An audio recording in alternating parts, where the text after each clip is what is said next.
నిరుటితో పోలిస్తే సాగునీటి రంగానికి బడ్జెట్ కేటాయింపులను రాష్ట్ర ప్రభుత్వం స్వల్పంగా తగ్గించింది. నిర్వహణ పద్దును తగ్గించిన సర్కార్ ప్రగతి పద్దును చాలా స్వల్పంగా పెంచింది. ఉమ్మడి పాలమూరు, నల్గొండ జిల్లాలోని ప్రాజెక్టులకు నిధుల్లో ప్రాధాన్యం ఇచ్చింది. ఎప్పటిలాగే కాళేశ్వరం, ఇతర ప్రాజెక్టుల రుణాల చెల్లింపులకు నిర్వహణ పద్దులో సింహభాగం నిధులు కేటాయించింది. ప్రాజెక్టుల నిర్వహణకు, వరద నియంత్రణ చర్యలకు బడ్జెట్లో నిధులు ప్రతిపాదించిన సర్కార్ చిన్న నీటిపారుదల రంగానికి పద్దును పెంచింది. అన్ని శాఖల మాదిరే నీటిపారుదల రంగానికి సర్కారు పెద్దపీట వేసింది. కానీ గతంతో పోలిస్తే అది కాస్త తక్కువగానే ఉంది.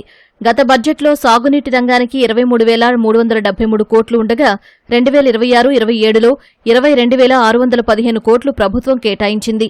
నిర్వహణ పద్దు కింద 10,743 కోట్లు, ప్రగతి పద్దు కింద 11,872 కోట్లు పొందుపరిచారు. గత ఏడాదితో పోలిస్తే ప్రగతి పద్దు చాలా స్వల్పంగా పెరగ్గా నిర్వహణ పద్దు తగ్గింది.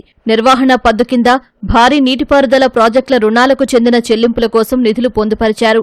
కాళేశ్వరం ఎత్తిపోతల పథకం కార్పొరేషన్ కింద తీసుకున్న రుణాల చెల్లింపు కోసం 6,191 కోట్లు కేటాయించారు.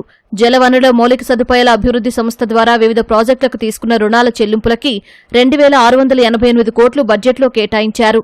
సాగునీటి ప్రాజెక్టుల నిర్వహణ, మరమ్మతుల కోసం ఆపరేషన్ అండ్ మెయింటెనెన్స్ O&M విభాగానికి 350 కోట్లు కేటాయించారు. అందులో ఆనకట్టలు, సంబంధిత పనుల కోసం 200 కోట్లు ఉండగా కాలువల నిర్వహణకు 150 కోట్లు ఉన్నాయి.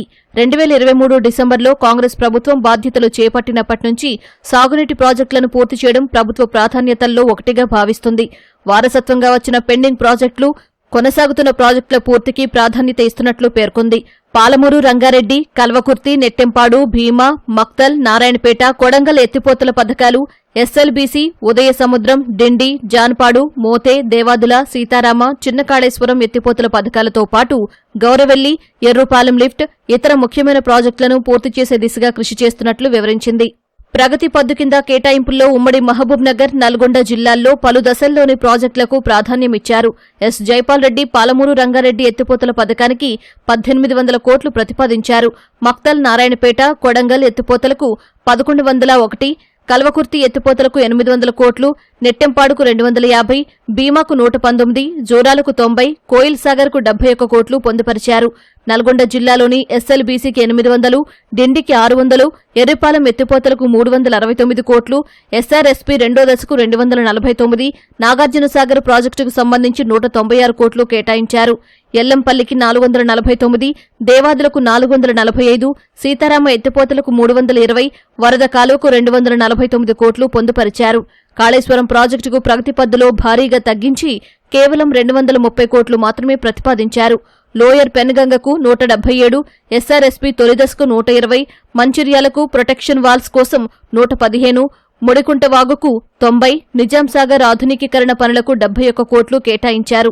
గత ప్రభుత్వం చేసిన చారిత్రక తప్పిదాన్ని సరిదిద్ది ఉమ్మడి ఆదిలాబాద్ జిల్లాలో డాక్టర్ బిఆర్ అంబేద్కర్ ప్రాణహిత చేవెళ్ల ప్రాజెక్టును చేపడుతున్నట్లు తెలిపిన ప్రభుత్వం ఆ ప్రాజెక్టు కోసం 52 కోట్లు ప్రతిపాదించింది. చిన్న నీటిపారుదల రంగానికి 2,080 కోట్లు కేటాయించారు. చిన్న నీటి వనరుల నిర్మాణం, మరమ్మతులకు 610 కోట్లు, ఎత్తిపోతల పథకాలకు 170, ఐడీసీ పరిధిలోని ఎత్తిపోతల పథకాలకు 510 కోట్లు ప్రతిపాదించారు. చెరువుల పునరుద్ధరణకు 122, మిషన్ కాకతీయకు 459 కోట్లతో పాటు వరద నియంత్రణ కోసం 280 కోట్లు కేటాయించారు.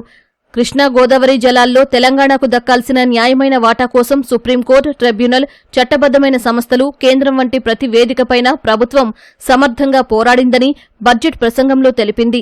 గత ప్రభుత్వ నిర్లక్ష్యం వల్ల అనేక ప్రాజెక్టుల్లో పూడిక పేరుకుపోయిందన్న సర్కార్ పైలట్ పద్ధతిన పూడికతీత ప్రారంభించినట్లు పేర్కొంది.